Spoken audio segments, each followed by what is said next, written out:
Já estamos de volta com a segunda parte do nosso podcast da TV Tapajoara. Você pode assistir o nosso podcast no nosso canal no YouTube. Você assiste também na TV Tapajoara, canal 7.1, no Focalizando, amanhã, sexta-feira. No podcast é gravado na quinta à tarde. Na sexta você já assiste um trecho desse nosso programa.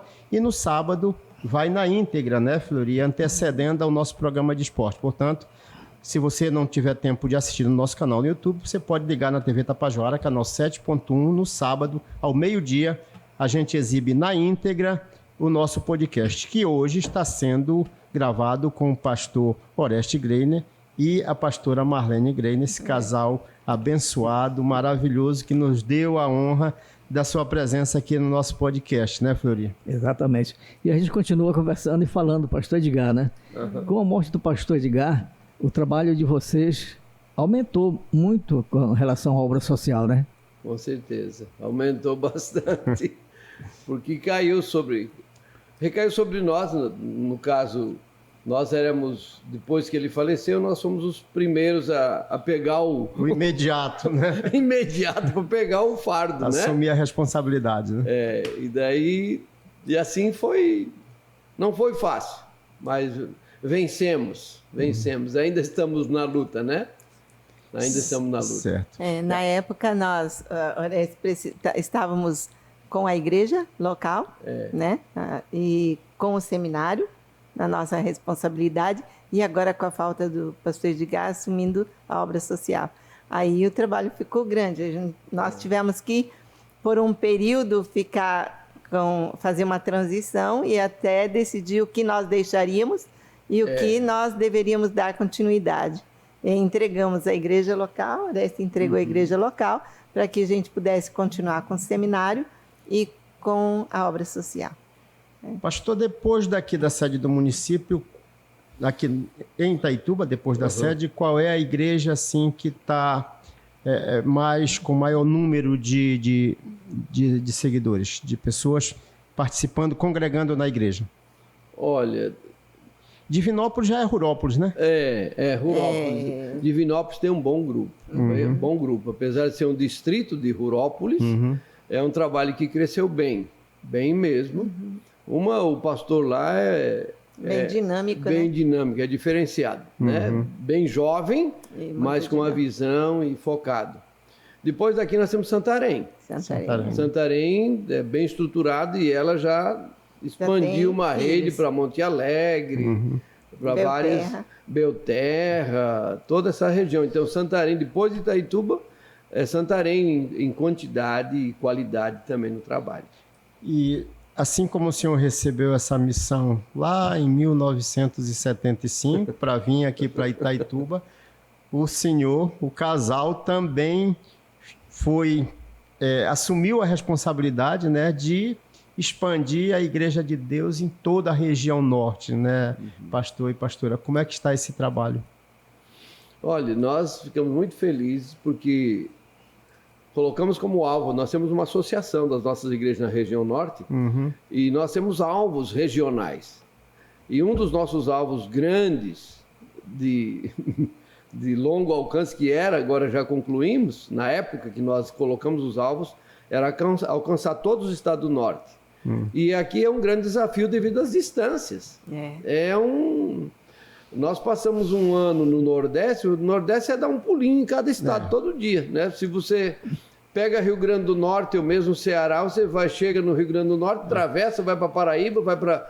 E aqui não. Muito parecido com o Sul lá, no Nordeste com o Sul são muito parecidas. Aqui não, aqui você anda, por exemplo, nós chegamos de Rio Branco, uma distância enorme até aqui, né? Lógico que passamos 2 estados, mas olha as distâncias, e leva tempo. Mas ficamos muito gratos ao Senhor, porque fizemos esses alvos, lutamos, né? E conseguimos concretizar toda a região norte, pelo menos com um ponto do nosso ministério, e nós concluímos agora com Rio Branco, Acre, que faltava o único estado, bem na extrema divisa com Peru e Bolívia, e estamos muito contentes. Então, para nós, estamos com a missão cumprida, quanto pessoas, quanto líderes. E nós encontramos no Acre uma uma lembrancinha que diz assim, o Acre existe.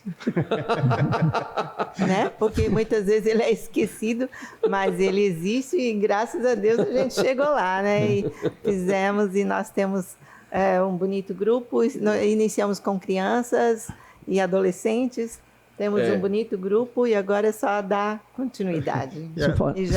O senhor falou, inclusive, que missão cumprida. Com a igreja presente em todos os estados da região norte, essa missão está cumprida mesmo?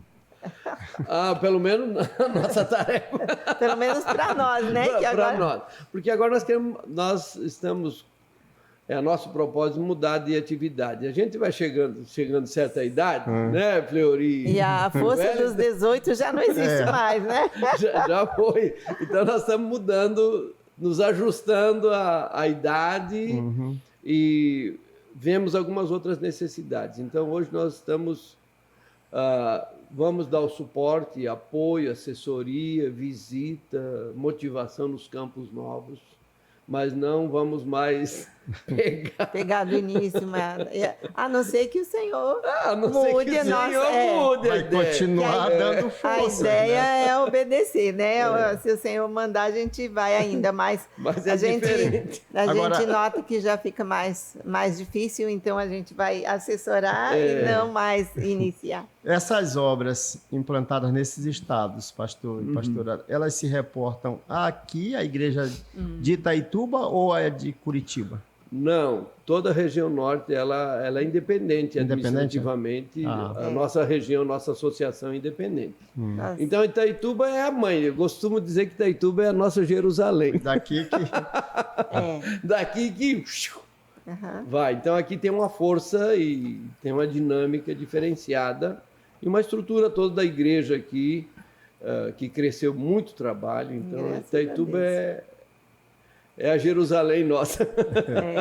O senhor falando nessas mudanças, né? São 50 anos já de atividade evangelística, né? E essa mudança seria mais para um descanso? Como seria? Não, mudar de atividade, porque nós entendemos assim. Como nós sempre somos muito ativos, para nós dizer, poxa, eu estou com 71 anos, né? Marlene com 60 e... Não pode errar. 68. Não pode errar. Agora 68. Então, eu, pelo menos, não quero parar. Eu quero mudar de atividade. Né? E para poder continuar ajudando ainda nossos líderes, que eu acho que precisa, e visitando campos, mas dizer assim, agora eu vou sentar numa cadeira ou deitar numa rede, eu acho que isso não... Só quando o Senhor... Vezes, né? Só às vezes. Tem dias que você está disposto a trabalhar e tudo, mas tem dias, não, bora parar calmar um pouco. Descansar. Pela experiência que o senhor tem, a senhora tem também, uma assessoria nesse momento é bom demais, né? Pelo conhecimento. Pastor, são 50 anos, né? Inclusive a gente vai tocar nisso mais na frente, 50 anos de ministério, 50 anos de atividade missionária aqui na região. E nesse período todo, se a gente for olhar para a história, a pastora até falava sobre a comunicação, que naquela época era por carta e demorava um mês para chegar uma correspondência. Hoje você tem uma chamada de vídeo que é instantânea, você está se comunicando e as pessoas ainda dizem que sentem saudade. Imagina naquela época. Mas eu quero falar sobre a evolução tecnológica desse período, pastor. Como é que a igreja hoje conversa com essa mocidade, com essa juventude que está muito mais preocupada com celular, com redes sociais? Como é o trabalho de evangelização desse público, pastor e pastora? Olha, eu sou meio... Não sou muito da tecnologia, mas eu vejo que a igreja precisa se ajustar. Graças a Deus, por exemplo, eu posso até mencionar a nossa igreja do Piracanã, nossa igreja do Jardim do Aeroporto, a igreja central. Ela trabalha muito com a tecnologia e quero até dizer para vocês, por exemplo, um trabalho nosso que iniciamos, nosso ministério no Piauí, em Teresina, foi através de cultos transmitidos na época da pandemia. Na época da pandemia, né? Mas hoje ainda continuam fazendo live nos cultos, Continua. Então a igreja precisa estar se ajustando. Por exemplo, lá em Divinópolis, o pastor Anderson, eles fazem, com a juventude, fazem trabalhos nas reuniões da mocidade, com celular, trabalhando, usando o texto bíblico, fazendo exercícios que antes a gente fazia de uma forma diferente, faz usando essa ferramenta. Mas é preciso continuar congregando, né, pastor? Com certeza. Esse é um perigo, né, das pessoas acharem que podem só ficar sentados no seu sofá e assistirem um culto e não prestarem culto com comunhão, né? Porque isso faz falta. E a própria palavra diz, né, não deixem de congregar. E a tecnologia é uma ferramenta e pode ajudar no momento da pessoa não poder estar, mas que isso não... esse é o perigo, né, de nós acharmos que agora não precisamos mais estar juntos, congregando, porque isso, a necessidade do ser humano não é tratado exatamente assim, né? E congregar significa um pouco compartilhar, comunhão, relacionamento, né? Relacionamento. Não pode ser um cristão isolado. A não ser que esteja, né, na guerra ou numa cama de Mas Deus não nos fez para ser isolado. Ele nos fez para comunhão. A igreja tem um ministério de jovens que cuida dessa parte de relacionamento com as redes sociais, né? E foi bastante interessante, porque em 2019 nós tivemos um encontro de pastores onde esse foi o tema. O tema, porque a gente é meio arisco, assim, né, com as coisas, e mesmo leigo, né, na tecnologia. Mas nesse encontro de pastores foi trabalhado exatamente usando a ferramenta digital. E foi muito interessante. Nós nunca imaginávamos que em 2020 aconteceria o Covid, né, a pandemia. E no ano anterior, novembro, nós fomos preparados. E logo em março de 2020, os pastores estavam prontos e lembrando, olha, como Deus orientou aquele estudo, naquele encontro de pastores, sobre usando a ferramenta e como poderia ser feito e como poderia ser bênção. E a partir daquilo todo mundo ficou, e muitas lives, muito reunião assim, online para poder resolver situações, para poder participar na distância também. E foi muito especial. E nós entendemos que foi o Senhor que nos orientou para aqui. Assim que chegou a pandemia, nós estávamos com outra visão sobre as redes sociais e a informática. Né? E até porque com o avanço da tecnologia, né, o momento exige essa interação, né? Era verdade. Com certeza. Sempre corre. Eu vejo que toda ferramenta tem riscos, seus lados bons e também suas dificuldades, né? Mas a questão de congregar, relacionamento, Fleury e Wellington, não tem o que substitui. Você chegar na casa de alguém, dar um aperto de mão, um abraço, não tem. Pode... Muitas pessoas ficaram com depressão por ficar isolado demais, né? Exatamente. Fazer aquela conversa... Olho no olho, aquele calor humano, isso é indispensável. Exatamente. Eu até outro dia estava lendo uma reportagem e o autor da reportagem dizia as três órgãos do corpo mais importantes.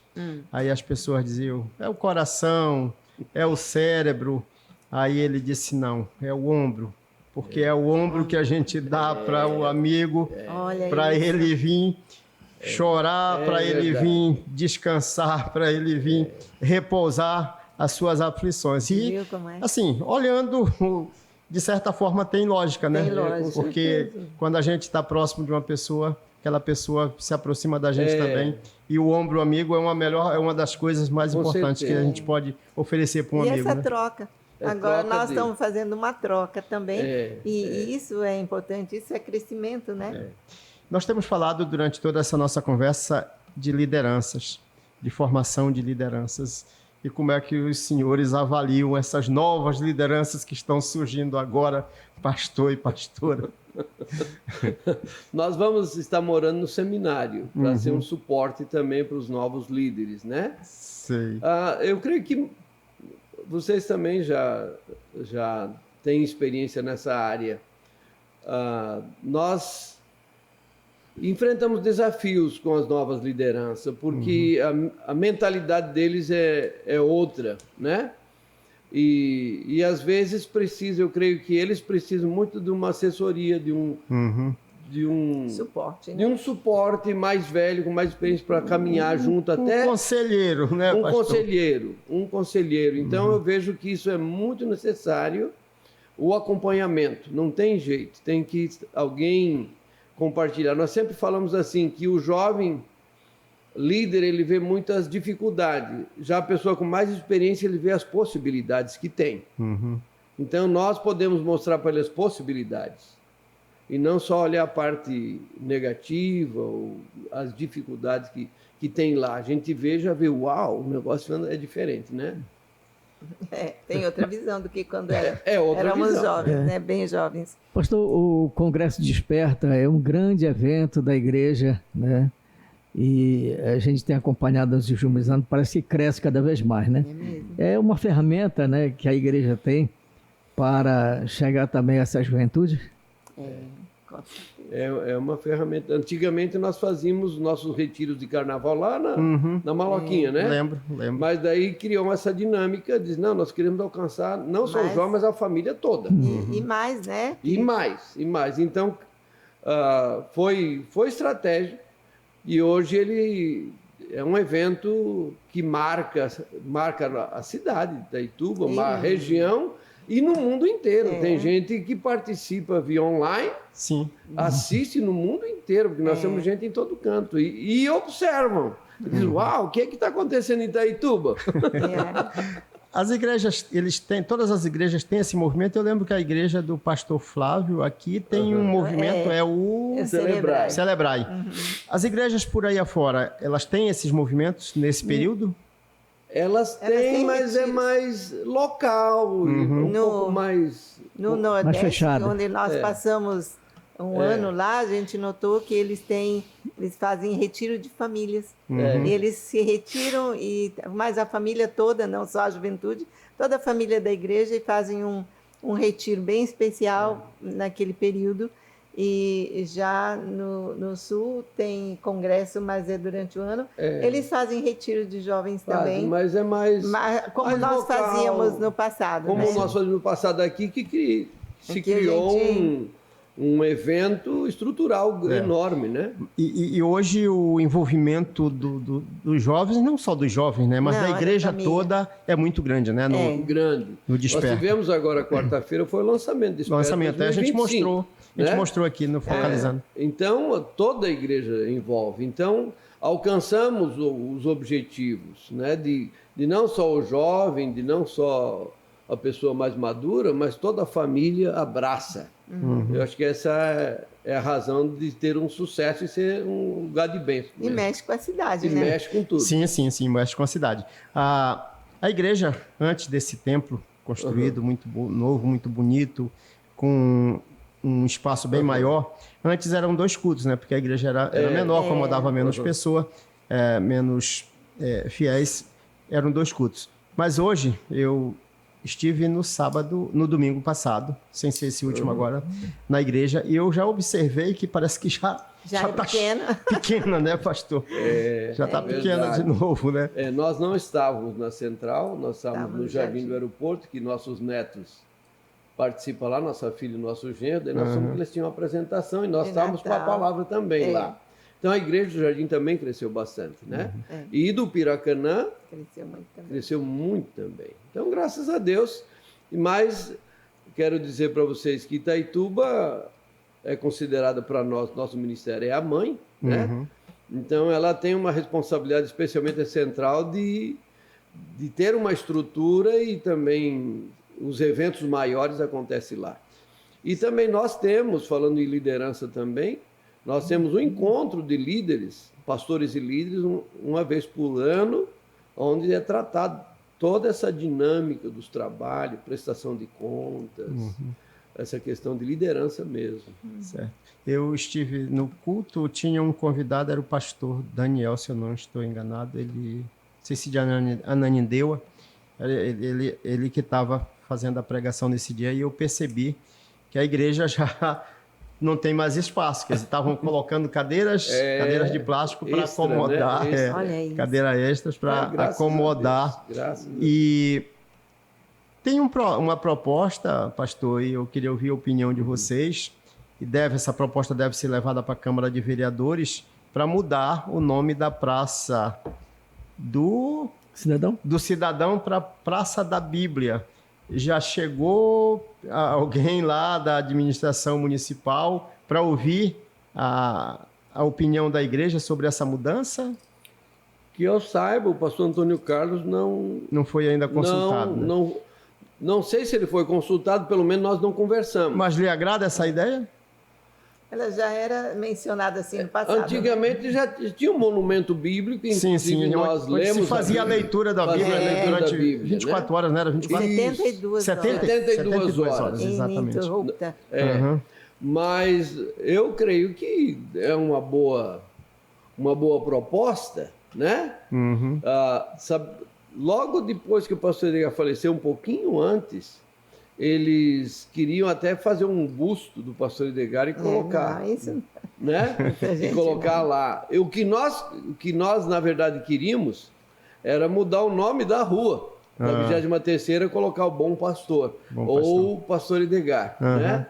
Mas daí isso aí não foi muito para frente. Mas é uma boa ideia, uma boa proposta. Eu, conversando até com o pastor Genésio outro dia, ele esteve visitando aqui, e eu falava com ele sobre o papel social e educativo da igreja, o quanto isso ajuda os governos, né? Até na segurança pública, porque eu me recordo que aquela praça ali era uma praça que tinha muita coisa de droga, de violência, de brigas, e a presença da igreja ali foi diminuindo. Hoje ali é um local assim, muito agradável de a gente estar. Familiar, né? Familiar, a família vai exatamente. Passear e andar. Muito bom. Onde Jesus está, né? O ambiente precisa mudar. Provavelmente precisa mudar para o melhor. Vai mudar. Exatamente. Nós estamos chegando quase ao final do nosso bate-papo aqui. Vamos voltar a falar dos 50 anos, né? Uau. 50 anos de casamento, né?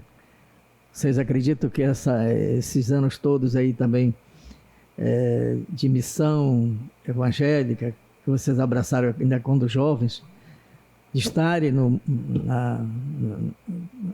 como evangélicos, né? Foi importante nesse relacionamento, né? Duradouro até agora, de 50 anos que a gente está...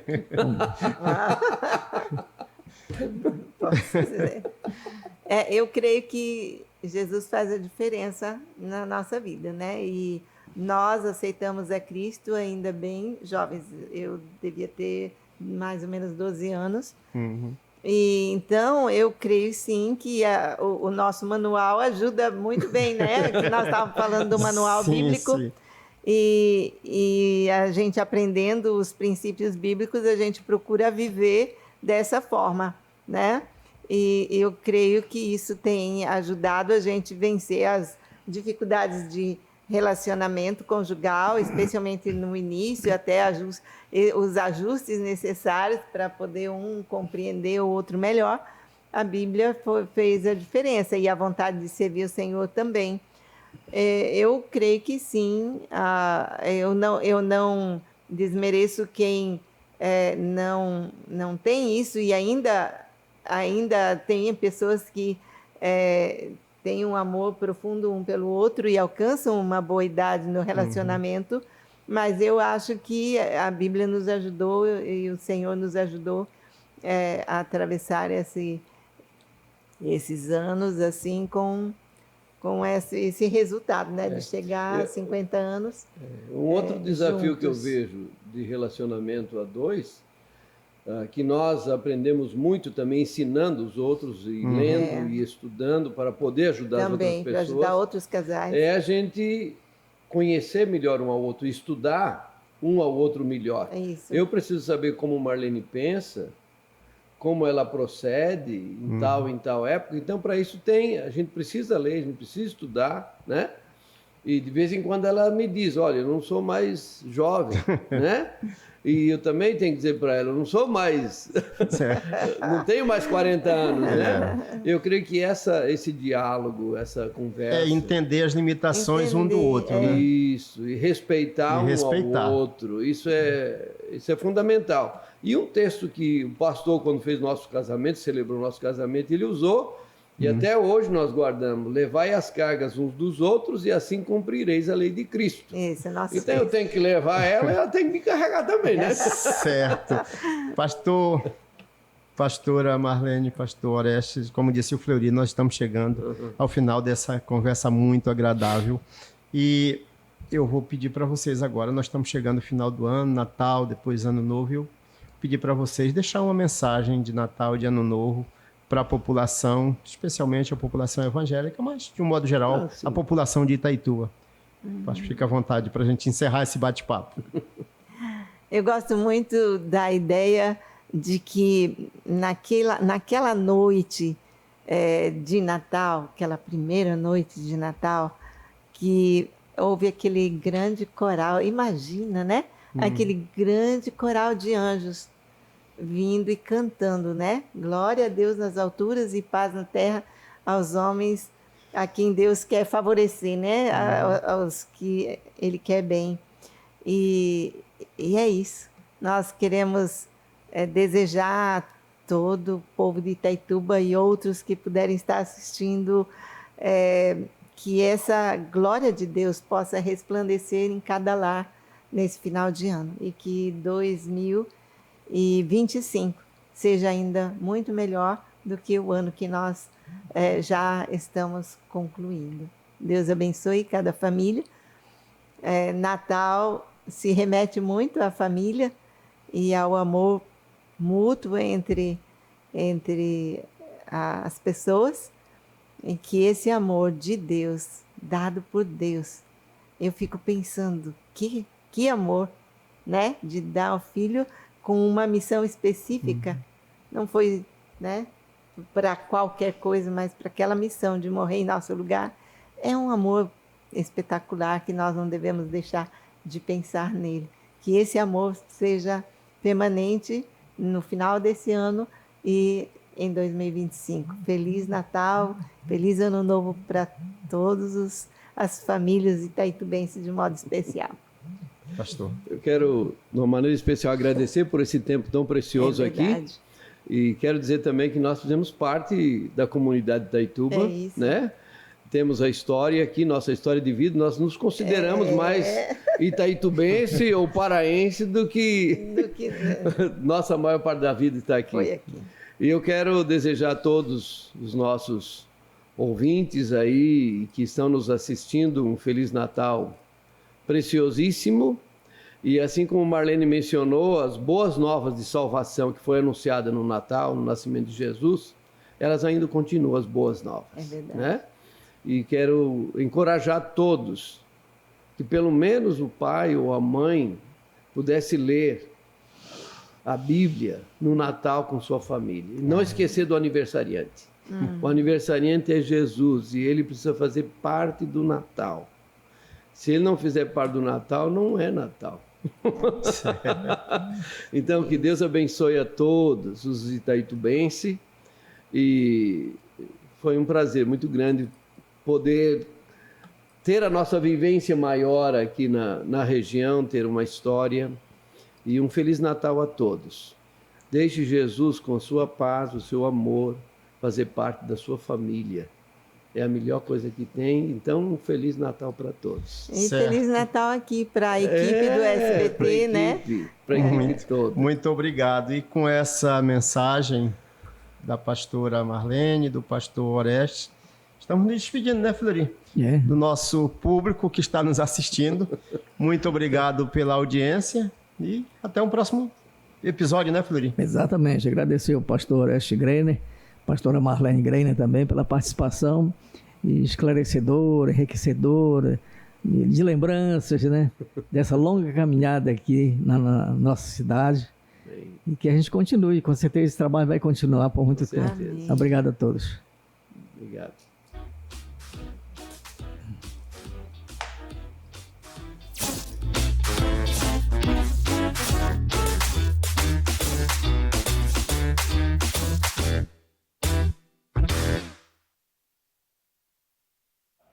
Você está assistindo o podcast Tapajoara e lembrando que toda semana teremos um episódio novo, sempre abordando o assunto de interesse da comunidade. E para você não perder nenhum episódio, se inscreva no nosso canal, ative o sininho de notificações, curte e comente o que você está achando.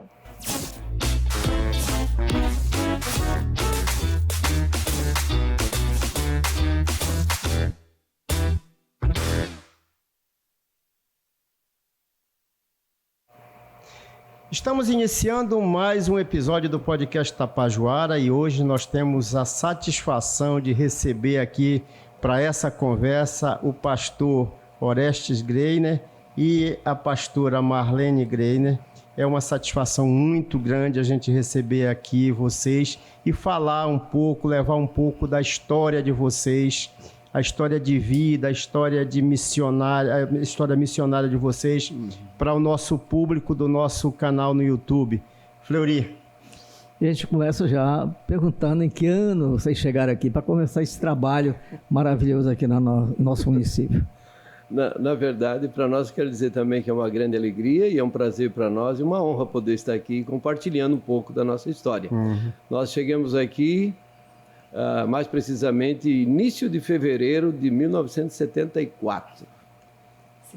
75, 75, né? 75, início de fevereiro. É que já faz tanto tempo que a gente até se perde um pouco nas datas, né, pastor? É, com certeza. Eram recém-casados?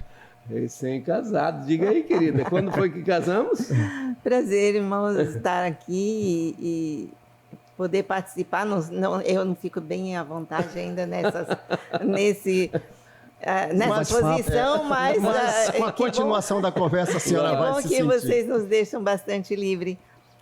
Nós fomos ao seminário em 72 e quando saímos do seminário nós concluímos em final de 74 e também em dezembro de 74 nós nos casamos e aí logo em seguida nos preparamos para vir. Então, em fevereiro nós estávamos aqui. Então, casados, recém-casados, e recém-saídos do seminário, muito, vamos dizer assim, cru ainda. Mas assim que direcionou o Senhor e nós queríamos ser obedientes. E vieram pela estrada.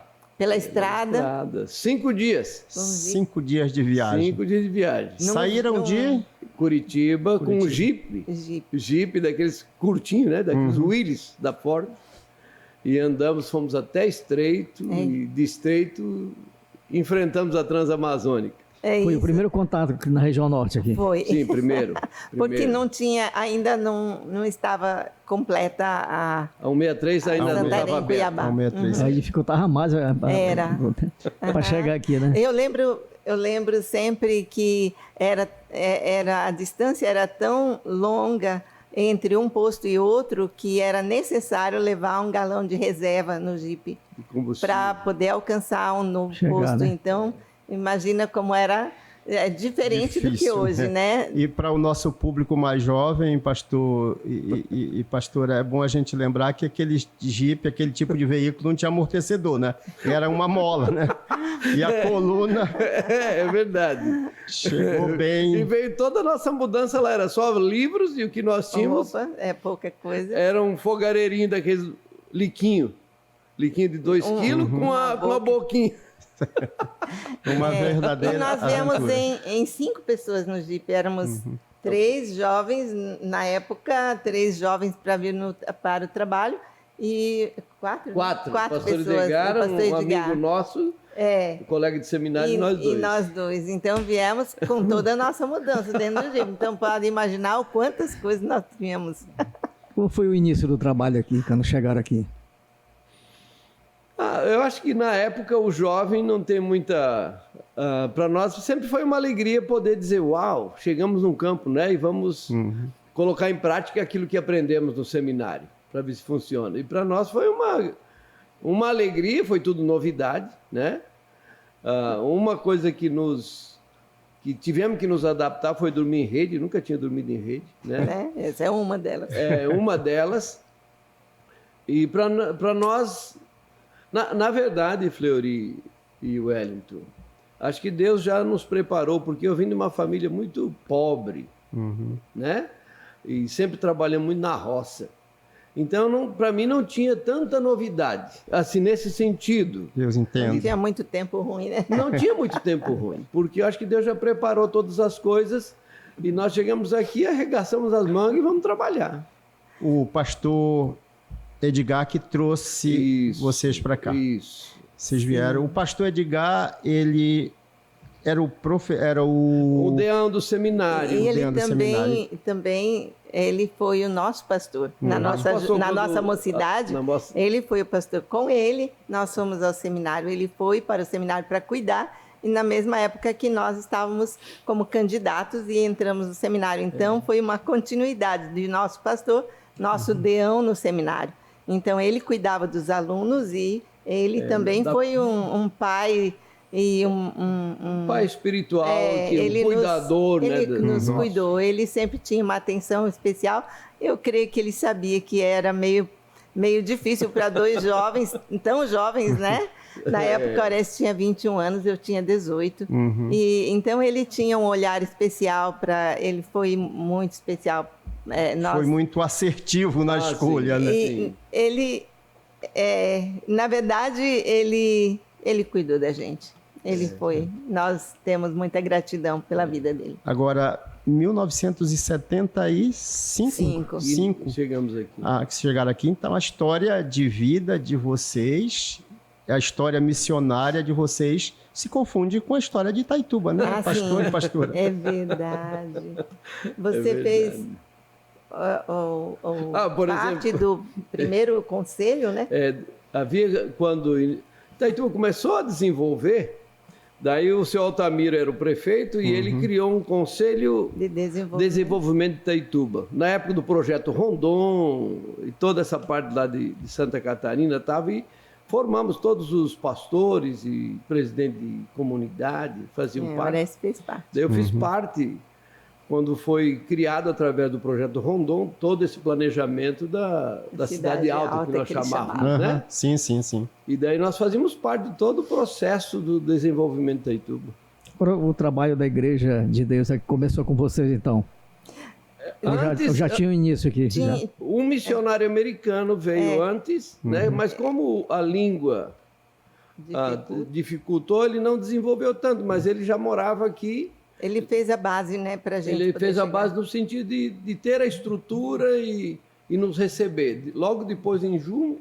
Eu não lembro quando, mas ele foi logo... Já foi para os Estados Unidos, depois ele voltou, mas veio para Santarém. Ficou pouco tempo conosco. Sim. Eu tenho uma lembrança, que eu sou daqui de Itaituba também. Eu tenho uma lembrança que a igreja, os cultos, eles aconteciam ali na Lauro Sodré mesmo, parece que numa garagem de uma casa ali, né, Era pastor? na casa do missionário. Ali que morava o missionário. Tinha uma garagem ali, nós fazíamos os cultos ali. No início era ali mesmo. Trabalho com as crianças também, era feito ali. E como é que a obra foi se expandindo, pastor? Uau! Então, logo que Itaituba começou a desenvolver, e nós pensamos logo num projeto social, quando foi loteado a Cidade Alta, a Bela Vista, que nós chamamos hoje, daí o que nós fizemos logo com o prefeito, nós éramos muito amigos e sempre estávamos juntos, a cidadezinha pequenininha, né? Então, todo mundo se conhecia, né?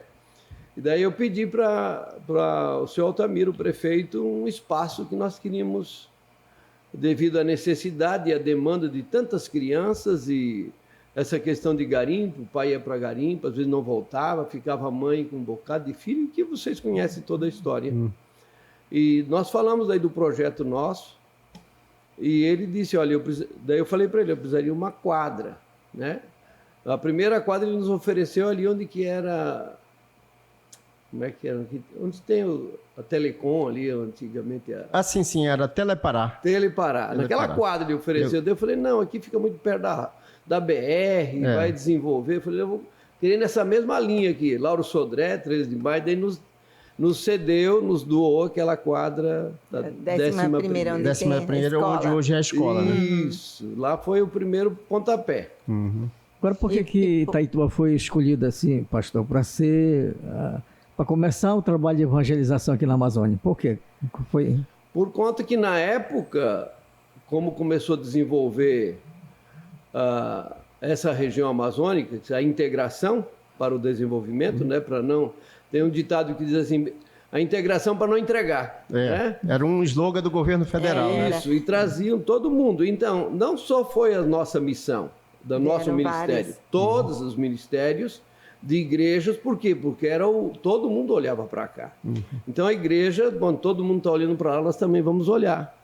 Então essa foi a razão. Então as nossas missões globais dos Estados Unidos, que também se aglutinaram com a missão do Brasil, então todos olharam para cá e disseram, não, lá é o lugar.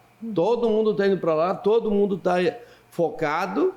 E daí veio um grupo dos Estados Unidos, veio um grupo do Sul, se uniram em Santarém e fretaram um ônibus. Na época, a Transamazônica era um tapete, era novinha, né? Tudo novo. Tudo novo. Funciona. É uma beleza. Fretaram um ônibus de lá e vieram olhar, andaram até uma parte da BR-163, entraram para cá e quando viram ali que era do Seu Ângelo... Sim, era uma padaria. A padaria. Padeiro. Assim, o padeiro. Daí disse, aqui é o lugar. E daqui, essa foi uma das razões. Então, focaram aqui. E a outra era que culminou exatamente com a nossa missão nacional, com a americana, que eles tinham estabelecido na década de 70 uma campanha que se chamou o Avanço Latino-Americano. Onde que as missões iriam... e expandir, né? E eles, então, determinaram um alvo de alcançar as 5 regiões do Brasil, porque a nossa igreja, como veio através da Alemanha, ficou muito tempo, mais ou menos 50 anos, nas colônias alemãs, sem expandir, né? Para o povo natural, né? Isso. Aí, Rio Grande do Sul, Santa Catarina e Paraná. Tinha São Paulo também, tinha uma igreja, mas ficou assim por esse tempo todo. Então, agora eles queriam fazer isso e se chamou Avanço Latino-Americano, onde eles queriam alcançar as 5 regiões. Então, Itaituba foi a região norte, escolheu Itaituba, né? Eles escolheram na época e vieram, a princípio, né? Vieram essa equipe, tanto dos Estados Unidos como da Nacional, vieram examinar o campo e escolheram aí. E, pastora Marlene, no início desse trabalho missionário aqui, né? Quais foram as principais dificuldades que vocês enfrentaram aqui para começar o trabalho? Bom, nós tínhamos algumas, né? Uma porque a distância, para nós termos alguém do nosso povo, vamos dizer assim, alguém que a gente conhecia por perto para a gente recorrer a alguma coisa, não era possível. Então, essa distância foi uma dificuldade, de certa forma. E a gente não podia receber uma visita de quando em quando, porque era tudo muito distante. E nem podíamos ir lá tão rápido assim, né? Por conta dessa distância. E tudo demais era diferente, né? A cultura era diferente, as comidas diferentes, mas nós tínhamos decidido, eu lembro de uma vez de Oreste e eu nos abraçar e chorar de saudades, porque não dava para a gente estar com ninguém que eram nossos conhecidos. Mas como nós não tinha telefone, né? Carta era um mês para mandar uma carta para a família ou para os amigos. Mas a gente tinha determinado, e nós sempre oramos pedindo, porque nós não tínhamos habilidades para hoje, né? Hoje tem um músico, um que canta bem, um que prega muito bem. Nós não tínhamos essas habilidades. Então, nós decidimos que nós íamos pedir para Deus amor pelo povo. E foi isso que rompeu essa dificuldade, porque nós não tínhamos coisas, mas nós agregamos muitos amigos. Muitos amigos e muitas pessoas. O servir fez a grande diferença. E aí, aquele impacto cultural, né, foi se dissolvendo com o tempo. No primeiro momento, como a gente nós nem tínhamos preparo para transcultural. Também isso, né? A gente sabia que onde Deus manda, a gente precisa amar aquele povo e a gente precisa trabalhar ali que Deus também capacita. Essa era uma coisa que a gente não tinha dúvida. Mas aquele preparo mais apurado ainda não tínhamos, né? A missão dada por Deus é preciso que ela seja obedecida. Isso. Viu o que aconteceu com Jonas, né? Isso. Tentou se desviar. Agora, pastor e pastora, aquela época Itaituba era uma cidade que tinha uma formação católica, né? Era a maioria da população católica. E aí, como é que foi iniciar esse trabalho? Foi mais pelo lado social? Foi mais pelo lado educacional, que a igreja também tem essas atividades sociais e educacionais? Como é que a igreja foi se expandindo e foi ampliando seus horizontes aqui? Nós sempre tivemos, a Marlene e eu, e sempre trabalhando muito em relacionamento. Porque nós entendemos que para primeiro as pessoas nos leem e veem quem somos. E depois elas vão aceitar nossa mensagem e confiar. Então nós trabalhamos muito nessa parte. Eu sempre gostei muito de jogar bola e vôlei e fazia relacionamentos e amizade com todo mundo. Então, mas sempre intencional. Fazia amizade, mas não esquecendo de levar o evangelho. E quando a pessoa perguntava alguma coisa, até o pessoal estranhava porque eu jogava bola e a maioria dos outros pastores não jogava bola nem vôlei. E a gente se envolvia no meio de amigos e pronto, né? Porque não me fazia mal, pelo contrário, tinha uma boa amizade. Então eu creio que isso nos ajudou ao desenvolvimento da igreja e a credibilidade também. Sim. E as outras coisas daí, a questão da educação, quando nós já conseguimos com a prefeitura do terreno.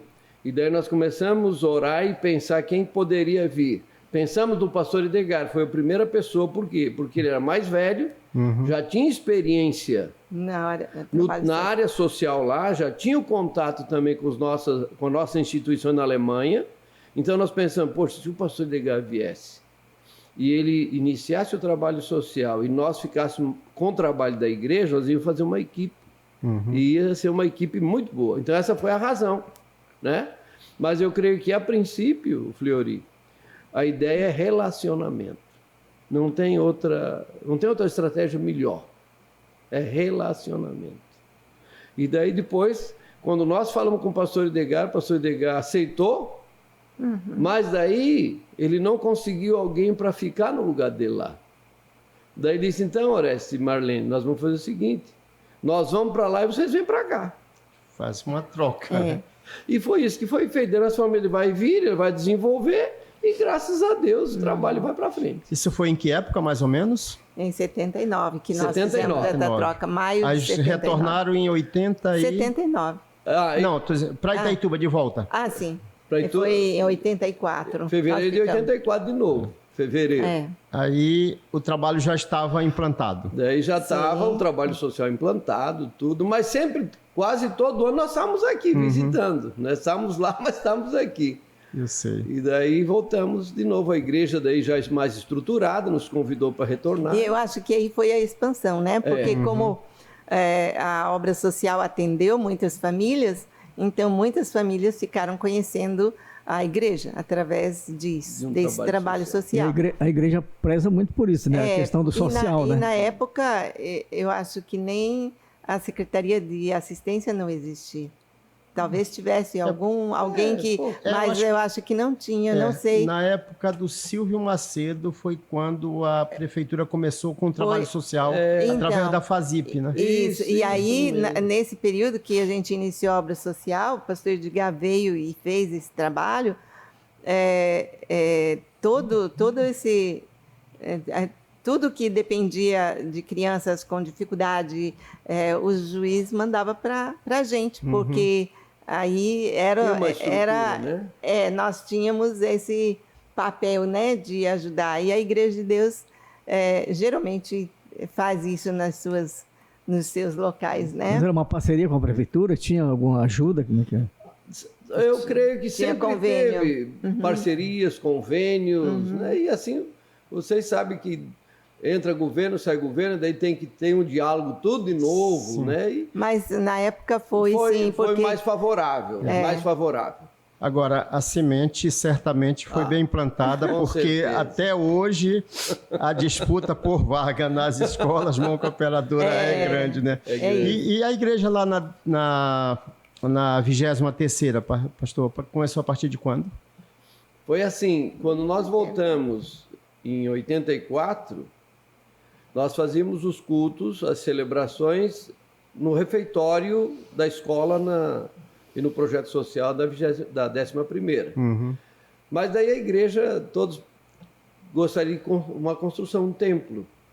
Daí reunimos toda a membresia e perguntamos aonde que eles gostariam. Nós poderíamos construir ali do lado, na 11ª, na esquina com Lauro Sodré, ou podíamos, daí já tínhamos outro espaço na 23ª, outra quadra. Era outra obra social. Outro trabalho que cresceu, e também as casas lares na época, né? Onde daí acabamos concordando e toda a membresia concordou ser lá, porque lá estava mais um central, casas lares e tudo. O trabalho maior já estava lá. Então foi decidido construir lá. E daí nós iniciamos o templo em 84. Em 84, em 8 de maio de 84, começamos as valas. E no interior, pastor Orestes, pastora Marlene, foi no quilômetro 30, parece que foi, depois da saída do município, foi a primeira igreja da Igreja de Deus, foi lá, foi? Na verdade, a igreja mais estruturada primeiro foi lá. Antes daqui. Antes daqui foi lá. Porque lá desenvolveu mais, e lá... Nós sempre falamos que nós éramos mantidos pela Transamazônica, porque aqui não desenvolveu tanto ali. Só que vocês sabem até hoje que Campo Verde chega e sai, chega e sai, chega e sai, muita gente. Então lá o que aconteceu? Muita gente saiu e daí o trabalho minguou. Mas Deus daí deu crescimento aqui na cidade. Interessante, Mas hoje, graças a Deus, temos várias congregações no trabalho. E o projeto social, o BEM-TV, ele veio dessa época ou ele foi um pouco depois? Não, acho que só mudou como se diz o nome? A nomenclatura. A nomenclatura, mas sempre continua a mão cooperadora. É que nem hoje se usa o nome projeto socioeducativo, mas continua a mão cooperadora nas áreas sociais, educacionais, mas funciona no mesmo sistema, né? Só mudaram a nomenclatura mesmo. Na área da saúde também, vocês têm um bom trabalho, né? Isso, na área da saúde depois, em 2000, veio a questão da clínica, que isso ajudou muito também, porque é um lugar de captação de recursos que ajuda o trabalho social. Você sabe que o social só sai. E assim funcionou. Agora, pastor, tem muitos jovens que foram acolhidos pela obra social da Igreja de Deus, e se a gente fosse nominar aqui, a gente ia passar o programa inteiro. Mas tem assim exemplos muito bem-sucedidos de professores que hoje estão, quer dizer, transmitindo o conhecimento que receberam, né? Isso é muito gratificante, né, com pastora? certeza. Uma vez, deixa eu só contar um exemplozinho. Eu fui como é que é o nome da doutora, da oftalmologista, eu esqueço o nome dela. Daí eu cheguei, a secretária dela estava me atendendo e a gente se conhecia. Ela disse: pastor, eu participei lá na 11ª, quando era o trabalho social, e aprendi a fazer pão, aprendi a fazer tudo. E ela disse: eu conto para as minhas filhas, e as filhas dizem: Mãe, aonde tem essas coisas que não tem mais? Onde existe uma escola dessa? Uma escola que ensina todas as coisas. E ela disse, eu faço em casa e as minhas filhas ficam loucas querendo. Eu falei, agora você tem que ensinar para elas. Quer dizer, as pessoas elas não aprendiam só a ler e escrever. Não. Era uma formação quase que completa, né? A obra social sempre quis ensinar para a vida, né? Para desenvolver aquela criança chegar a ser um adulto que pudesse se manter, que pudesse ter uma vida melhor do que seus pais com dificuldade tiveram, né? E a Fazenda Boas Novas, que é a Maloquinha, hoje aquele trabalho que era feito lá, ele já não tem mais a mesma intensidade que tinha, né, pastor? Não, na época nós compramos em 84, porque tinha fazenda lá no 28, no quilômetro 30. O leite toda vinha de lá, ó. Para atravessar, então, quando nós descobrimos o espaço lá, Maloquinha, nós fomos lá olhar com o pastor Edgar e disse, uau! Quando nós olhamos, estava um tapeirão, uma juquira só. Né? Porque estava abandonado, né? Assim. Completamente a igreja abandonado. já tinha vendido para terceiros e estava largado. Daí nós pensamos, mas olha esse negócio aqui, escondido a preciosidade dessa aqui abandonada.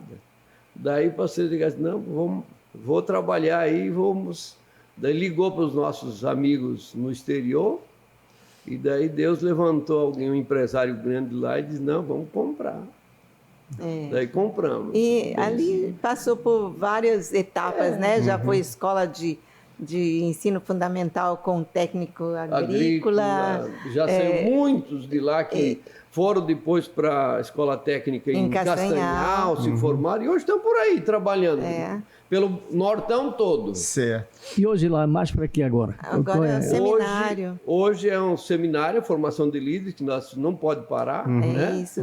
E mais um lugar de eventos, de lazer e assim por diante. E queremos sempre melhorar nessa área, porque já foi o tempo, como nós até conversamos, tem que ir se ajustando às novidades. Né?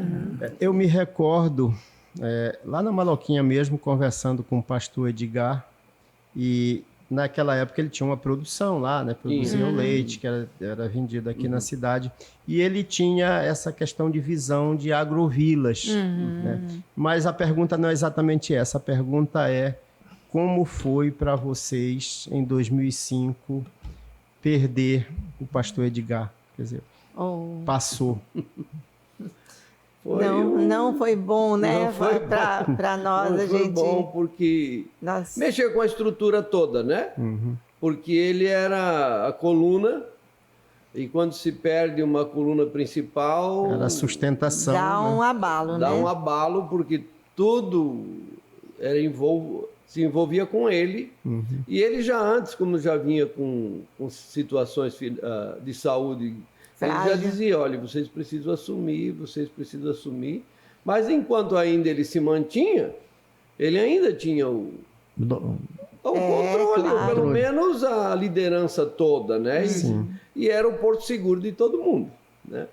E não foi fácil, porque mexe com a estrutura, porque o jeito dele fazer gestão era eu já tenho outra maneira de fazer a gestão, né? E daí criou as dificuldades, mas graças a Deus estamos... Eu acho que são dificuldades normais de uma nova gerência, né? Porque não tem como fazer exatamente o que ele fazia com o que ele fazia. Ele tinha muitas parcerias que, faltando ele, essas parcerias não eram... Vamos dizer assim, elas não passavam de um para o outro. Ele era o elo, né? Ele era esse elo. E então, até a gente formar tudo isso, demorou um pouquinho. Hoje, vamos dizer, a gente poderia ter um pouco mais dessa credibilidade entre pessoas de fora e assim, mas na época ele que tinha essa liderança nesse aspecto. Então, todos sofremos. Todos sofremos. com a falta dele, sentiu, porque ele era muito... Um homem trabalhador. E era uma convivência boa de vocês com ele. ele. Sempre fomos muito amigos, muito francos. Muito franco. Nós respeitávamos quase como o pai, porque tinha um respeito grande, e ele também.